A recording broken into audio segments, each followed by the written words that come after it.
주최 청소 전도가 있습니다. 매월 한 달 한 번씩 우리가 청소 전도를 하게 되는데, 이번 주 토요일도 우리 함께 시간을 내서 청소 전도에 힘써 주시기를 바랍니다. 여러분, 사람들은 누구나 성공하고 싶어 합니다. 성공은 시대를 초월한 주제이기도 합니다. 그런데 성공이란 말들을 많이 함에도 불구하고 성공이 무엇인가에 따라서는 개개인에 따라서 다를 수가 있습니다. 어떤 사람은 나는 출세해야 되겠다 해서 높이 승진하는 사람이 성공으로 얘기하는 사람이 있을 것이고, 나는 세상에서 돈을 많이 벌어야 되겠다, 그러면 돈으로 성공했다 얘기할 수 있습니다. 어떤 이는 공부에서 뛰어난 업적을 남겨서 많은 사람 앞에 성공했다 얘기할 수 있을 것이고, 또 어떤 사람은 권력을 잡아서 권력을 통하여서 성공했다고 얘기할 수 있을 겁니다. 사람마다 성공의 기준과 가치는 각각 다르게 됩니다. 그리고 어떤 사람에게는 성공적인 것이 어떤 사람에게는 전혀 가치 없는 일이 되어질 수 있습니다. 그런 점에서 성공은 이것이다, 이런 절대적인 개념은 없을 겁니다. 그러면 정말로 돈과 명예를 가진 성공한 사람들에게 물어봤을 때 도대체 인생에서 성공이 무엇입니까? 하고 물었을 때 많은 대다수의 사람들이 이렇게 얘기합니다. 자기 인생이 있어서 가치 있는 인생일 때 성공했다고 얘기할 수 있을 겁니다. 여러분, 부자 된 것이 성공한 것이 아니라 무엇이 자기의 인생을 가치 있게 만드느냐, 또 그렇게 살아가느냐에 따라서 그 인생은 성공했다 얘기할 수 있는 것이죠. 비록 내가 월급이 적어도 내가 하는 일이 가치 있는 일이다 하는 사람은 인생의 행복과 성공을 맛본 사람입니다. 월급이 남들보다 수십 배 많아도 내가 하는 일에 있어서 보람을 느끼지 못하고 가치가 없게 여겨지는 것, 그 사람은 결코 행복하다, 성공했다 얘기할 수가 없습니다. 우리가 잘 아는 대로 프로이드는 인생의 쾌락을 추구하는 삶을 목적으로 사람들은 살아간다고 얘기합니다. 아들 낳는 권력을 추구하는 것이 인간의 목적의식이다 얘기했어요. 반면에 빅터 프랭크는 인간은 의미를 찾는 존재라고 얘기를 했어요. 이러한 얘기들은 각각의 추구하고 원하는 것이 다르다는 것이에요. 그러나 많은 사람들의 공통적인 것은 그것을 통하여서 행복과 기쁨을 얻게 되면 그것이 성공한 것이고, 그렇지 못했다면 우리는 성공했다고 얘기할 수가 없습니다. 여러분, 진정 가치 있는 삶이 무엇일까요? 그거 역시 우리는 한마디로 대답하기가 참 어렵습니다.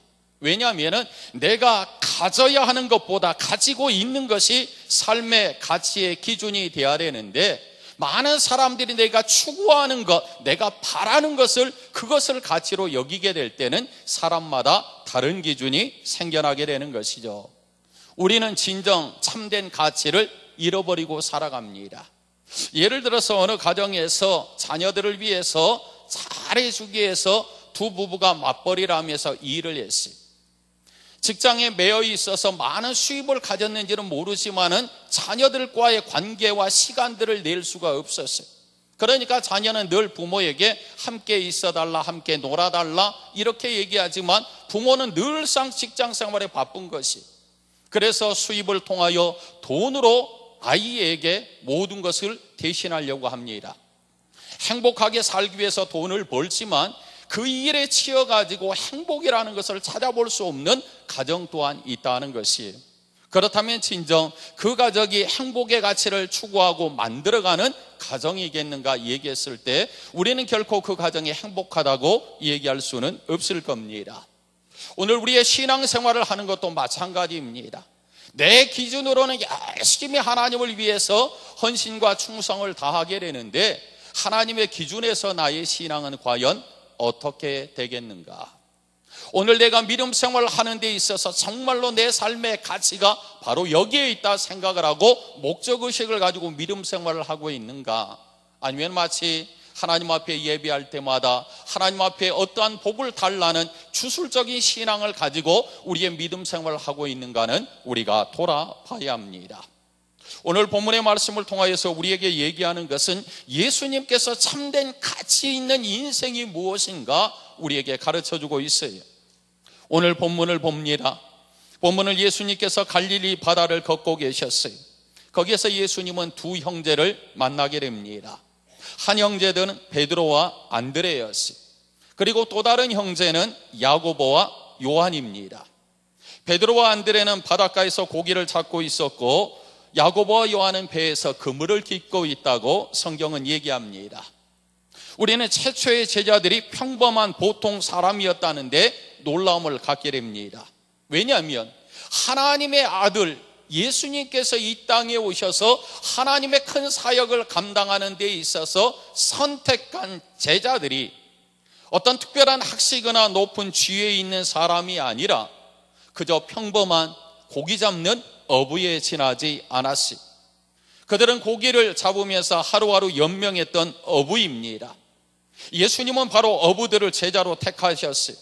우리가 상식적으로 볼 때 예수님께서 왜 학식 있는 사람, 좀 더 세상에 영향력을 줄 수 있는 사람을 제자로 선별하지 아니하고 왜 한낱 고기 잡는 어부, 내세울 것 없는 어부를 선택했는가? 얼마든지 똑똑한 사람을 취해서 복음을 전했을 때 엄청난 효과를 낼 수 있었음에도 불구하고 왜 지극히 낮은 자들을 택하여서 하나님의 귀한 사명을 감당하게 했는가? 여기에는 하나님의 기준과 우리의 기준이 다르다는 것이에요. 제자들이 권력 있는 인생을 살았다면 많은 영향력을 통하여서 복음의 역사 또한 크게 만들었을 겁니다. 그러나 우리의 주님의 관점은 거기에 있지 않았다는 것이, 예수님은 왜 똑똑하지도 않고 힘없는 자를 택하여 제자로 삼으셨는가? 여기에서 예수님께서 이 땅에 오신 일에 대해서 우리는 한번 주목해 봐야 합니다. 그래야지 우리는 예수님의 목적이 무엇이고 예수님이 이루고자 하는 일들을 알았을 때 그렇구나, 우리는 동의할 수 있게 됩니다. 왜 예수님께서는 학식도 권력도 없는 제자들을 선택하셨는가? 주님이 이 땅에 오신 목적이 무엇입니까? 주님이 무슨 일을 하셨습니까? 그것은 마가복음 1장 15절의 말씀 속에서 우리에게 얘기해 주고 있습니다. 예수님이 무슨 말씀을 하셨나요? 이르시되 때가 찼고 하나님의 나라가 가까워왔으니 회개하고 복음을 믿으라 그랬습니다. 여기에서 예수님이 오신 목적이 무엇입니까? 또한 하신 일이 무엇입니까? 그것은 바로 하나님의 나라를 이 땅에 세우기 위해서 예수님이 오셨던 것이에요. 하나님의 나라를 세우기 위해서 예수님께는 어부들을 제자로 선택했어요. 그러나 학식이 있거나 권세가 있는 사람들 다 내버려 두고 왜 하필이면 갈릴리 어부를 동역자로 선택했느냐? 그것은 바로 하나님의 나라는 지식과 힘과 권력에 의해서 하나님의 나라가 세워지는 것이 아닙니다. 하나님의 나라는 하나님의 사랑으로 이 땅에 세워지는 줄 믿습니다. 하나님의 나라는 똑똑하고 잘난 사람에 의해서 하나님의 나라가 세워지는 것이 아닙니다. 그의 나라는 힘 있는 자들에 의해서 세워지는 것이 아닙니다. 하나님을 사랑하고 하나님의 뜻대로 살고자 하는 믿음의 사람들을 통하여서 하나님의 나라는 세워지는 줄 믿습니다. 그러므로 하나님을 사랑하고 그 사랑으로 구원의 은혜 감사하며 하나님과 이웃을 뜨겁게 사랑하는 자들을 통하여서 하나님의 나라가 이 땅에 세워지는 것이에요. 그런 점에서 오늘 우리는 우리의 신앙을 돌아보길 원합니다. 내가 얼마만큼 하나님을 사랑하고 얼마만큼 내가 주님을 사랑하고 있는가? 이 우리의 신앙의 근본된 동기를 보십시오. 정말로 내가 이 저녁에 하나님 앞에 예배할 때 하나님 사랑하는 마음으로 주님의 나라를 이 땅에 세우고자 하는 간절한 마음으로 우리가 이 시간 하나님 앞에 예배를 드리고 있나요? 그저 예배 시간이 되어져서 달려나오지는 않았습니까? 오늘 세상에 응어려진 마음이 있는데 이 응어려진 마음을 하나님 풀어달라고 위로받기 위해서 하나님 앞에 나오셨나요? 오늘 하나님 사랑하는 것이 가장 먼저임을 우리는 깨달아야 되는 줄 믿습니다. 하나님을 사랑할 때 하나님 앞에 다가서려고 하는 그 열정과 그 감격과 그 고백이 하나님 앞에 예배할 때 하나님께서 친히 우리를 만나주시고 하늘의 위로를 허락해 주시는 줄 믿습니다. 이러한 믿음의 사람들을 통하여 하나님은 하나님의 나라를 세워가길 원하는 것이, 여러분, 지식 얼마나 중요합니까? 무엇이 옳고 그른가를 판단하는 기준, 그것은 우리에게 필요합니다. 무엇이 선한 것인지 무엇인지 악한 것인지 그거를 분별할 수 있는 지혜와 지식, 우리에게 중요합니다. 그러나 사랑이 없는 지식, 지혜, 이것은 아무것도 아니라는 것이, 나와 이웃을 갈라놓을 수밖에 없는 우리의 이기심과 욕심으로 가득한 지혜와 지식이라면 그것은 하나님의 나라에 하등에 영향을 줄 수가 없다는 것이에요. 여러분, 힘 대단히 중요합니다. 힘없이 어떻게 세상의 악과 싸워 우리가 이길 수 있습니까? 바른 생각과 선한 의도만으로 세상을 아름답게 바꿀 수 없습니다. 우리에게 힘이 필요합니다. 그러나 그 힘이 필요하지만 사랑이 없는 힘은 무자비하고 잘못되어질 수가 있는 것이에요. 그렇기 때문에 하나님의 뜨거운 사랑이 아니면 우리의 지식과 권력과 세상의 성공이다 할지라도 아무런 소용이 없다는 것이에요. 그렇기 때문에 우리의 주님께서는 능력이 있고 지혜 있고 학식이 있고 권력이 있는 자를 선택한 것이 아니라 하나님의 부르심에 순종하고 주님을 뜨겁게 사랑하는 하나님의 백성들을 통하여 하나님의 나라를 이 땅에 세워가는 줄 믿습니다. 그러므로 오늘 내가 주님을 사랑하고 주님의 말씀에 순종하게 된다면 하나님의 나라를 위해서 우리는 귀한 제자로서 쓰임받는 줄 믿습니다. 예수님께서 바닷가에서 고기를 잡는 안드레와 베드로를 향해서 나를 따라오너라 얘기했어요. 여기서 나를 따라오라 했더는 따라오라는 말, 오피소라는 헬라어 단어는 누구누구를 따라간다는 의미가 있지만 또 한 가지의 의미가 있습니다. 그것은 누구누구를 향하여 간다는 얘기예요. 이 얘기는 무엇을 말합니까? 우리가 예수님을 그냥 따라갈 수 있습니다. 그러나 예수님을 따라가는 것이 예수님을 향해서 우리의 마음이 돌이키지 않으면 우리의 마음이 갈라질 수 있다는 것이, 얼마든지 우리는 우리의 주님을 따라가면서 혹이나 내가 세상에 관심이 있고 내가 관심이 있는 곳에 고개를 돌릴 수 있고 내 방향을 돌릴 수 있다는 것이, 그러나 예수님을 따라가는 것이 아니라 예수님을 향해서 나아가는 사람은 어떤 인생의 목적이 와도 하나님을 향한 그 향하는 마음이 변하지 않는다는 것이에요. 그래서 예수님께서 나를 따라오너라 하는 것은 세상의 모든 방향을 끊어버리고 예수님을 향해서 따라가고 하나님의 나라를 향해서 따라 나아가는 것이에요. 그렇습니다. 우리는 비록 세상에 살고 있지만 너희는 나를 따라오라 부르셨을 때 믿음으로 순종한다면 우리의 방향은 오직 하나님의 나라와 예수 그리스도가 되어야 될 줄 믿습니다. 그러므로 우리가 예수님을 따라가야 돼요. 하나님의 나라를 위해서 내가 쓰임받아야 돼요. 내 인생의 목적은 이 땅의 목적이 아니라 하나님의 나라의 목적을 두고 그 방향을 향해서 나아가게 될 때, 수고하고 애쓸 때 하나님께서 우리의 필요를 채우시고 우리의 만남을 축복하시고 우리에게 탈란트를 허락하여 주셔서 하나님의 나라를 세워가는 일에 우리를 분명히 사용해 주시는 줄 믿습니다. 그러므로 우리는 우리의 주님을 따라가되 하나님의 나라와 주님을 향한 자세로 따라가야 합니다. 그런 점에서 우리의 인생은 진정 주님을 따라가는 데 있어서 나의 모습은 어떠한가 한번 돌아봐야 합니다. 그리고 우리의 주님께서는 내가 너를 사람을 낚는 어부가 되게 하겠다 그랬어요. 여기에서 예수님께서는 참 비유를 재미나게 했어요. 왜냐하면 그들이 행하는 업종이 무엇이었냐면 고기를 잡는 어부였어요. 그런데 우리의 주님께서는 아주 적절하게 너희가 고기를 잡는 삶을 살았지만 이제는 사람을 낚는 어부가 되게 하겠다 말씀합니다. 여러분, 여기에서 우리는 주목해 봐야 합니다. 여기에서 사람을 낚는 어부라는 것은 한 사람의 사람을 말하는 것이 아닙니다. 여기에서 쓰여진 단어는 모든 사람들을 지칭하는 총체적인 단어로서 사람이라고 얘기를 했어요. 그러니까 우리의 주님께서 사람을 낚는 어부가 되게 하겠다는 것은 한 사람만 구원해서 한 사람만을 위해서 쓰임받는 것이 아니라 온 인류를 위해서 쓰여지는 존재로 너희를 사용하겠다는 것이에요. 이것이 얼마나 귀합니까? 모든 민족으로, 모든 족속으로 구원을 얻게 하기 위해서 하나님께서는 제자들을 부르시고 사용하시는 줄 믿습니다. 오늘 주님께서 나를 부르셨어요. 나를 사람 낚는 어부로 사용하기를 원하는 것은 한 사람만 구원해 내기 위함이 아니라 이 땅에 있는 성남시뿐만 아니라 온 세상을 향해서 구원함을 얻도록 오늘 우리를 사용하기를 원합니다. 이 놀라운 비밀과 이 놀라운 사명이 우리에게 있다는 것이에요. 더군다나 그들은 그물을 가지고 고기를 잡는 일을 했어요. 여기에서 베드로와 안드레는 그물을 가지고 고기를 잡고 있었고 야고보와 요한은 그물을 깁고 있었어요. 그들의 삶 속에서 그물이라는 것은 뗄래야 뗄 수 없는 겁니다.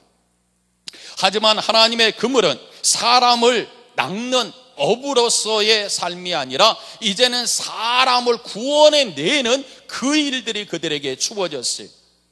세상을 향해서 고기를 잡아서 하루하루 나를 위한 인생으로 살았지만은 이제는 우리의 주님께서 사람을 낚는 어부가 되게 했다는 것은 주께서 허락한 그물을 통하여서 그들을 잡아서 내가 만족하고 내가 즐겁고 내가 행복하게 사는 것이 아니라 죽어가는 생명들을 구원하는 구원의 그물을 통하여 건져내는 데 우리를 사용하신다는 것이, 거기에는 그물이라는 것이 비교가 된다는 것이, 내 인생을 위한, 내 목적을 위한, 내 행복을 위한 그물질이 아니라 하나님의 나라를 세워가는 일에 많은 생명들이 구원함을 얻기 위해서 그물을 던지도록 우리를 사용하시는 줄 믿습니다.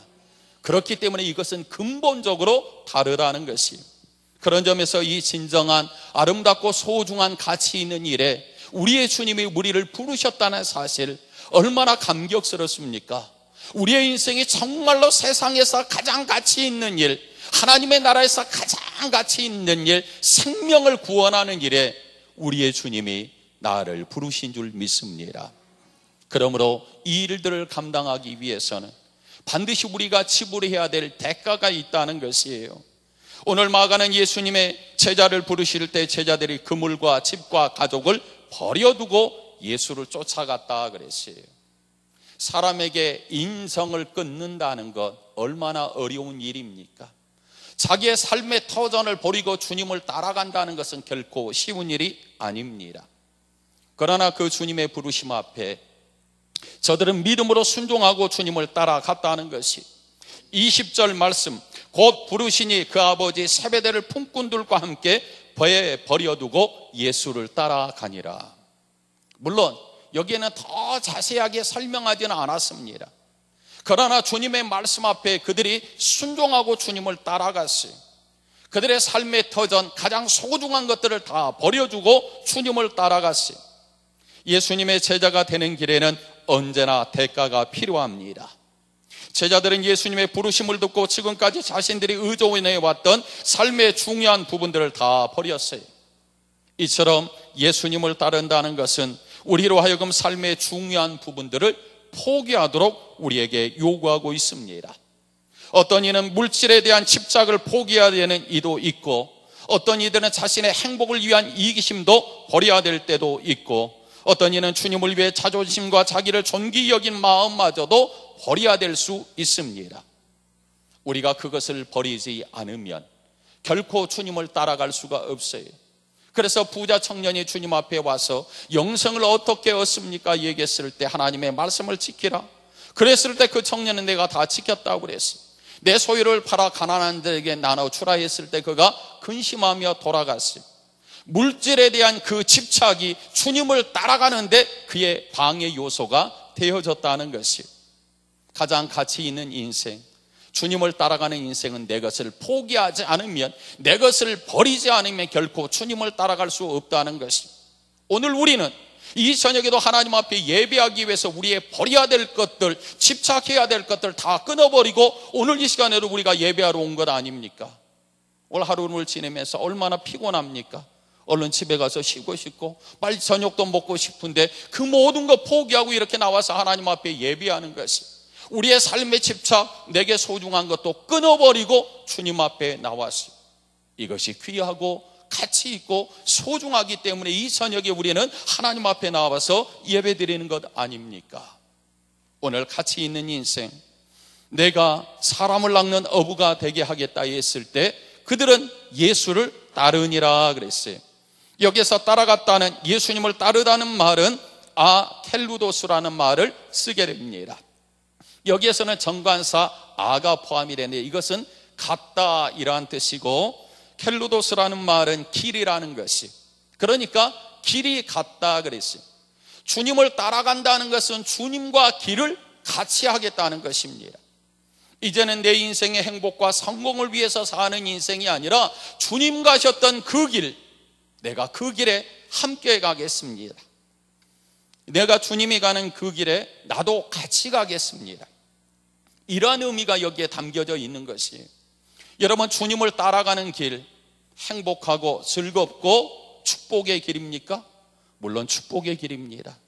그러나 많은 사람들이 주님을 따라갈 때 행복보다는 힘들어합니다. 너희는 나를 따르고는 자기를 부인하고 자기의 십자가를 지고 나를 쫓으라고 그랬어요. 주님이 가셨던 길, 고난의 길, 십자가의 길입니다. 그렇기 때문에 고통과 어려움도 우리에게 동반되어져요. 그럼에도 불구하고 내가 주님을 따르겠다는 것은 그 고통과 그 어려움도 내가 감당하고 같은 길을 가겠습니다. 그러한 결단이 포함된 겁니다. 그런데 우리는 언제부터인가 주님이 가는 길이 축복의 길로만 생각을 하는 것이에요. 그 주님의 길이 고난과 사명의 길이라는 것을 우리는 잊어버리는 것이, 아예 우리는 생각지도 않으려고 합니다. 그리고 내게 유익하고 좋고 편안하고 내게 만족하는 것만, 그것만 생각하고 간다는 것이, 그래서 우리는 여호와께서 나를 푸른 초장 쉴 만한 물가로 인도해 주시기만을 기대하지, 고난의 길, 갈증의 길, 배고픔의 길, 이것은 우리가 반기지 않는다는 것이, 여기에 우리는 주님과 함께 그 길을 따라가겠습니다 하지만 그러나 우리의 생각은 다른 데 있다는 것이, 그래서 우리의 성공의 가치가 우리의 주님과 내 모습이 다르다는 것이, 믿음의 삶은 주님과 함께하는 삶인 줄 믿습니다. 주님을 따라간다는 것은 내 것을 포기할 때만이 주님을 따라갈 수 있는 것이에요. 그래서 주님께서는 거듭거듭 제자들을 향해서 너희가 나를 따르거든 자기를 부인하고 자기의 십자가를 지고 나를 쫓으라 그랬어요. 그것이 힘들고 고난의 길임을 우리의 주님은 아셨기 때문에 재차 제자들에게 너희가 나를 따라오려거든 자기의 십자가를 지고 나를 쫓아야 된다고 고난이 있음을 얘기하고 있어요. 그러나 그 길이 가치 있고 소중한 일이기 때문에 결코 우리는 포기하지 아니하고 그 길을 향해서 믿음으로 나아가게 됩니다. 여러분, 이것이 바로 제자의 삶이고, 그 제자의 삶을 살아가는 것이 세상의 기준으로서는 별로 성공하지 않는다 할지라도 하나님이 보시기에 우리는 가장 가치 있는 인생이요 축복의 길임을 기억하면서 오늘 나의 삶의 가치의 기준은 어디에 있는가 한번 돌아볼 수 있기를 바랍니다. 주님을 뜨겁게 사랑하지 않고는 우리는 이 가치 있는 길을 갈 수가 없다는 것이, 그래서 주님, 이 저녁에 하나님 앞에 예배할 때 주님 사랑하는 뜨거운 마음을 우리에게 회복시켜 달라는 기도가, 그러한 마음이 우리 가운데 있어야 되는 줄 믿습니다. 성도의 삶은 가치 있는 삶으로 부름을 받았다는 이 의식을 절대로 잊지 말아야 합니다. 하나님의 참 사랑을 전하기 위해서는 사랑에 방해되어지는 모든 것들을 우리가 버리지 않으면 안 되는 것이, 무수히 많은 것들을 포기하지면 안 된다는 것이, 그런 점에서 우리는 인생의 참 가치와 의미가 어디에 있는가 우리의 자신들을 돌아볼 수 있기를 바랍니다. 여러분, 그리스 로마 신화에 시지프스 장군에 대한 얘기가 있습니다.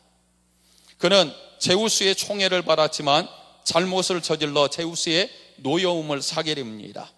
그래서 날마다 낭떠러지에서 굴러떨어지는 바위를 들어 올리는 벌을 받게 됩니다. 하루에도 수천 번씩 무거운 바위를 들어 올립니다. 아무것도 아닌 벌이지만 그것이 너무나 힘든 벌이었어요. 왜냐하면 그 무거운 돌을 들었다 놨다 별 의미가 없기 때문에 그렇습니다. 인생이 힘들고 어려워도 그것이 의미가 있고 가치 있는 일이라면 사람들은 도전을 하고 열심을 내게 됩니다. 그렇기 때문에 피곤하고 힘들어도 잘 견뎌냅니다. 그러나 쓸데없는 일을 반복적으로 하게 된다면 그것은 아무런 의미가 없다는 것입니다. 요즘 새벽마다 전도서의 말씀을 보고 있는데 해 아래에 우리의 인생이 수고하고 애써 살아가지만 아무리 우리가 수고하고 애써도 인생은 슬픔과 고통뿐이라는 것이, 허무뿐이라는 것이, 그런 점에서 우리에게 강조하는 것은 우리가 이 땅에 소망을 두는 것이 아니라 하나님의 나라에 소망을 두고 해 위에 있는 인생을 살아가야 된다고 얘기하고 있어요. 오늘 본문의 말씀 마지막으로 우리에게 강조하는 것은 주님을 따르고자 했을 때 저들이 기꺼이 이 일들을 행하는 데 있어서 따라갔다는 것입니다. 세상의 가치의 기준으로 그들의 인생을 보는 것이 아니라 하나님의 나라의 가치의 기준을 가지고 세상 것에 만족하지 아니하고 주님의 나라를 위해서 기꺼이 부름 앞에 믿음으로 순종했어요. 주님은 언제나 우리를 붙들어 주시고 함께 하시고 하나님의 선한 역사를 이루기 위해서 하나님의 나라를 이 땅에 세우기 위해서 오늘 또 믿음의 사람을 찾고 있습니다. 오늘 또 우리를 향해서 너희는 나를 따라오려나 오늘 또 말씀하시고 그 부르심과 그 요청 앞에 믿음으로 순종하는 자를 찾고 계십니다. 주님이 나를 부르실 때 이사야의 고백처럼 내가 여기 있사오니 나를 보내소서 하는 그러한 믿음의 결단과 고백이 우리 안에 있기를 바랍니다. 그래야 오늘 또 하나님의 나라를 확장시켜 나가며 하나님의 나라를 이 땅에 세워가는 주님의 선한 사역 앞에 베드로와 안드레가 쓰임받았던 것처럼 야고보와 요한이 주님 앞에 귀하게 쓰임받았던 것처럼 성남제일교회 모든 형제들이 이 주님의 부르심 앞에 믿음으로 순종해서 이 땅을 하나님의 나라로 아름답게 세워나가는 일에 기꺼이 가치 있는 일에 쓰임받는 우리 모두가 되어지길 주님의 이름으로 축원합니다. 우리 함께 하나님 앞에 기도하기를 원합니다. 하나님, 하나님의 나라를 위해서 귀하게 쓰여지기를 원합니다. 비록 나의 믿음이 작지만, 비록 나는 뛰어난 달란트나 재물과 능력이 없지만 주님 나를 사용하여 달라고 우리 이 시간 주여 한번 외치고 통성으로 기도합니다. 주여! 하나님, 우리가 하나님 앞에 귀하게 쓰여지기를 원합니다. 주님, 우리를 부르실 때 믿음으로 순종하게 도와주시옵소서. 세상의 어떤 가치보다도 하나님의 나라에 귀하게 쓰여지는 가치 있는 일에 우리 모두가 동참할 수 있도록 하나님 인도하여 주시옵소서.